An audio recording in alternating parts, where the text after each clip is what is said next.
Pretoria is positioned on 5th place.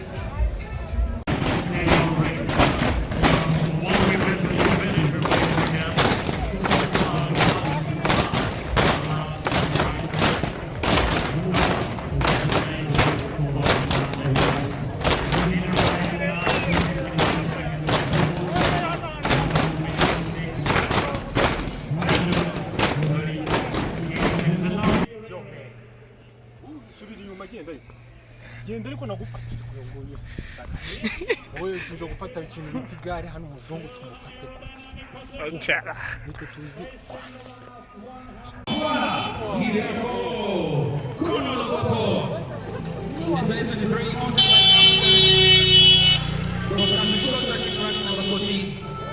from Botswana. Now we have to watch out to two riders. Amarushanwa from China. She had the best time at the last intermediate split, 33.24. So it's about 2 minutes faster.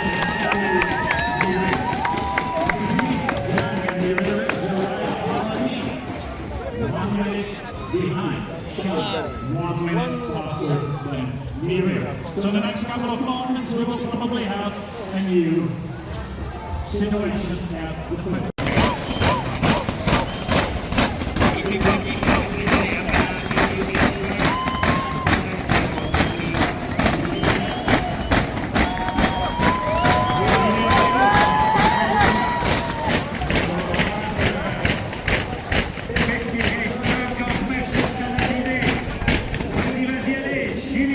Really shapes the whole body, and he needs a lot of mental strength to make it the best out of it. 1.5 kilometers to go for the Italian rider Soraya Paladini. Cycling in Rwanda, Riri on the hot seat. And we see the helmet empty is coming. Here we go. From Italy, Soraya Paladini. And she will come in with a clear new best time. Aerodynamic position until the end. And after 31.2K. And she did exactly the same distance, the same effort. This means exactly the same support is needed for her. Amashimwe cyane twakira umugande na mukasa Trinita tumwakira n'amashimwe cyane yagenze urugendo mu rw'abagenzi be akwiriye n'amashimwe cyane tumwakira amashimwe cyane kuri na mukasa.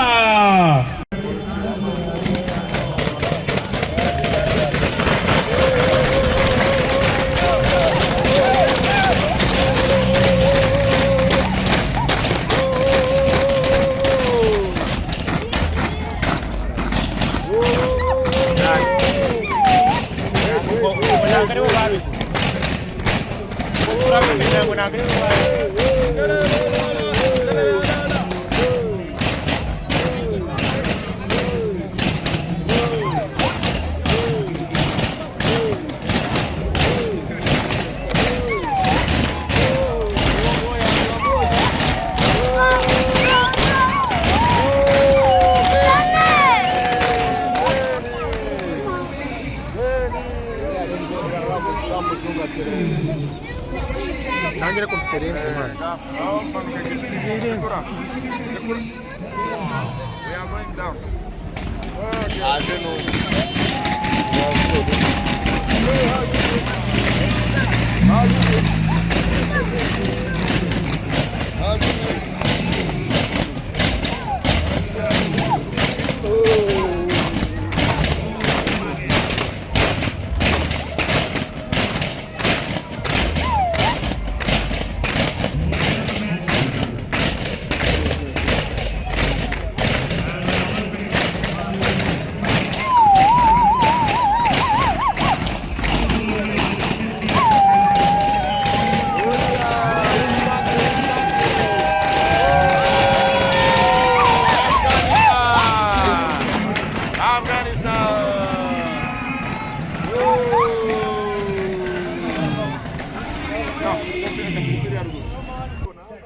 tuje kwemeza umuzungu turamusubizaho n'amaguru ntagakuramo ngo batwe tuza Tour de France twe tuje kureka ko Tour du Rwanda izi saha ngubu reka nkubaze wabuze abakinnyi bari muri ikipe y'igihugu tugiye guhita abakipe b'abanyarwanda bo nta bantu basanzwe n'ibikara nkatwe urumva n'ubona umenye ko ari abanyarwanda bambaye icyo bita Visit Rwanda twe tuje kwitatura ngaha tukabereka ko yuko twebwe turi abambere bro twakomeje tubereka amagare mani igare hano rigiye kuvuza ubuhuha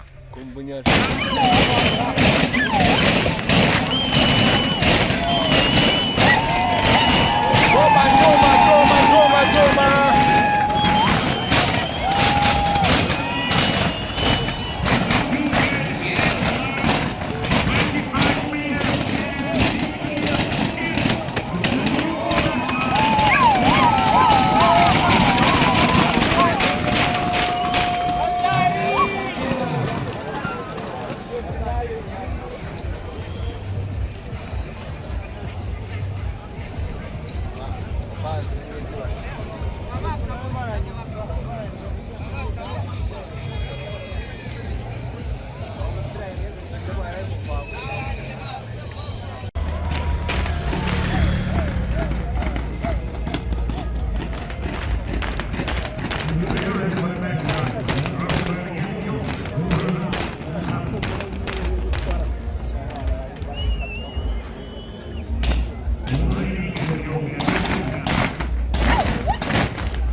Urebye nangaho uzi yuko yahaga.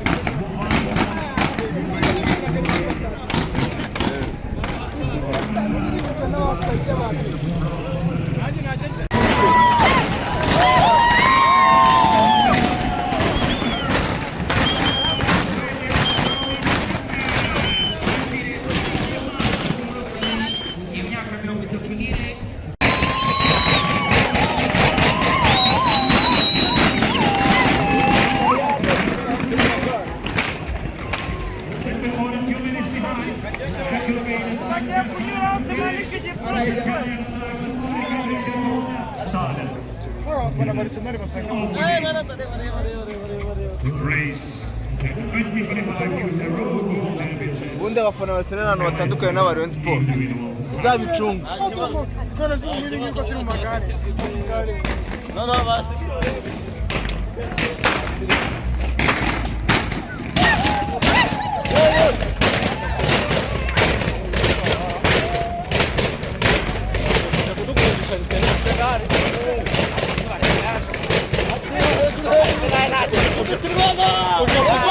kabisa.